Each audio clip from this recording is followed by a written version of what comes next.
Okay, time to end our M. Night Shyamalan trilogy with Caddo Lake. Yes, now this one, M. Night Shyamalan didn't have his daughter or himself involved, but he is listed as a producer, so I think it's worth mentioning. And Caddo Lake is actually the best of this particular 3-film offering this year from Mr. Shyamalan. And this is one of those films that I really had no idea what it was going into it. If you look at the poster, and it was advertised during the month of October, so I thought, okay, is this a horror film or something like that? No. It does contain, and I'd have to get into spoilers for this, which I will get into spoilers later, but it does contain an element of mystery that is really interesting. And at first I thought of like, oh, I get it. This guy is like, because there's this guy on the poster who's like the main character of the film, and I thought, oh, he probably discovered some bodies in this swamp or something like that. Because this film mostly takes place around this Caddo Lake location, which is kind of a swamp, really. Everybody travels via canoe or kayak, or they just kind of just get around like that. It's kind of one of those kind of towns here. Great setting for this thing, though. So basically, this is a film that starts out with like one of those big event kind of opens, when it's a very kind of disturbing one. It shows this guy. He's in a car, and this car has gone off a bridge and into some water. And he's trying to get out of his car, and his mother is beside him. She was the one driving. Can't seem to get her out, so eventually he has to just sort of, get himself out, because what do you do in that situation? The main character, Paris, is having a hard time living with this thing, because here's the thing. His mother had seizures when she was younger, and she apparently just had one at that time, right there. She hadn't had him for decades, and she just had it right there at that bridge, and she swerves off the bridge, and that's the end of her. And he's having a hard time dealing with this thing. So he's going through stages of grief here, and he thinks that the reason for this is somehow in Caddo Lake somewhere. So we see him like explore the lake and try and find something. I don't even think he knows what he's looking for. So, but this isn't the only character that's focused on. There's a character named Bree, who's a college-aged student, who has a sister. And one day the sister ends up missing. It's actually her stepsister. In fact, her family is kind of, she's got a stepmother, and she's kind of, they don't really have a good relationship going on between them. So there's tension there, and when the sister is gone, she tries to go searching for her in the midst of the swamp, and is discovering that something is strange here. She starts seeing wolves, which haven't been in the swamp for years. Also, her sister had discovered this strange species of moth, which they thought had gone extinct. So they're starting to see that there's some strange things going on here.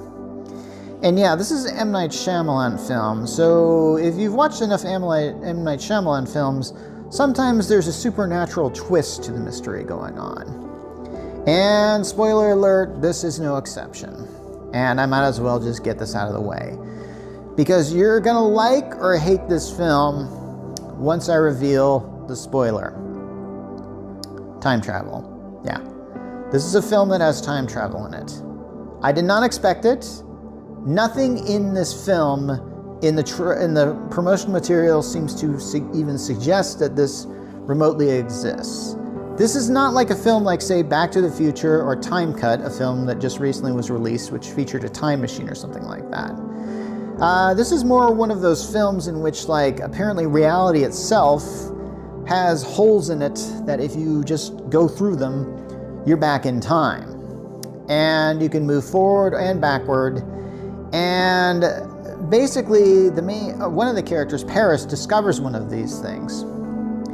And so here's the thing about this film that I really liked. Because I didn't see this coming, I thought, okay, the moment I saw that they were going this direction, I realized there are so many people that are going to hate this film right away at this thing. Because I think we all know there are people that really like science fiction, there are people that really hate science fiction. I guess you would call this film a science fiction film, but not in the sense like, say, Time Bandits, which also featured sort of reality with holes in it or something like that.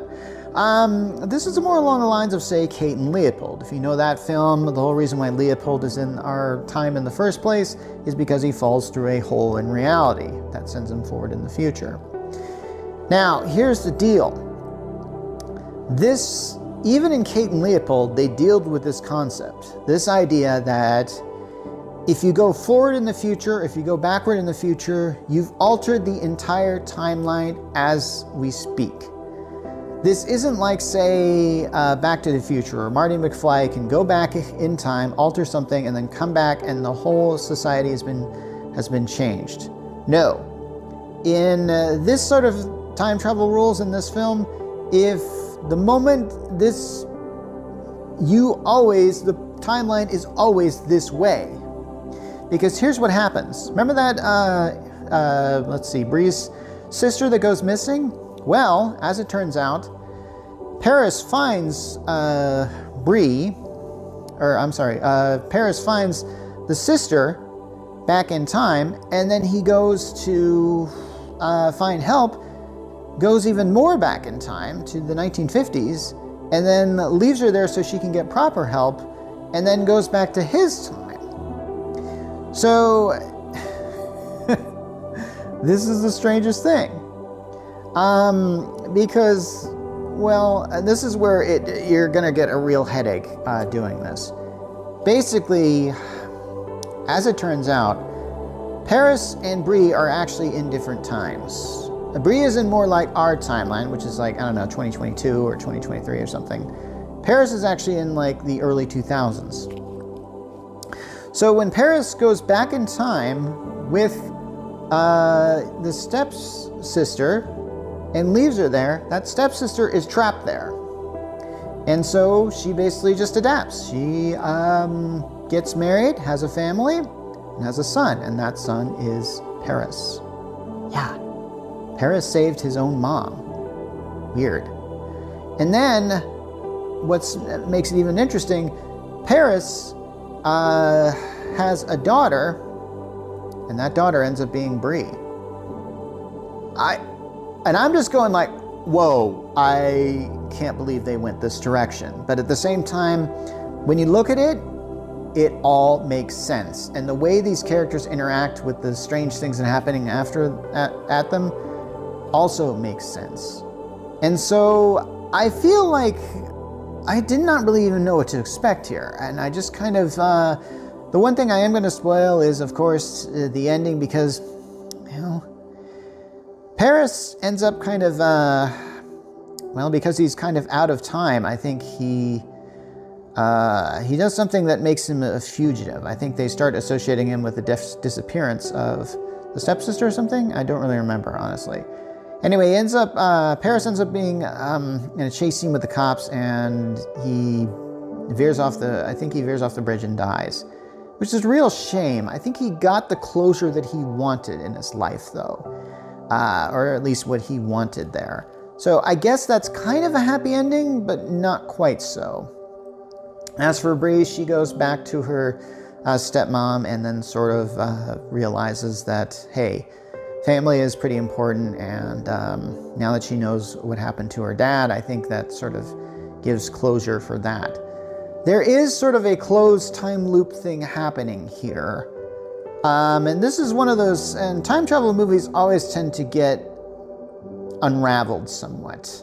Like, for example, like I'm trying to think like, okay, this is one of those times where it's going like, so Paris saved his mom, but if she hadn't been there, he wouldn't have been born, so how would he have, you'll just get that. So apparently this film is called Caddo Lake because apparently the time travel thing is due to the flooding of the lake or something like that. Apparently if the lake is at a certain level, these time portals will appear. There's absolutely no explanation given as to why this happens. In fact, the effect that they do on them is minimal at best. I mean, I think there's a certain time where if you go past one of the panel, the sound will just go out like whoop, and then you'll be in the past, present, wherever you went there. In fact, one of the characters actually sets up some like line to follow it. It's actually pretty smart. Anyway, this film is actually smart on the whole, and I would recommend this film if you haven't watched it yet. Check it out. I think it's on HBO Max. This has been Mark from the Geek Church, signing off.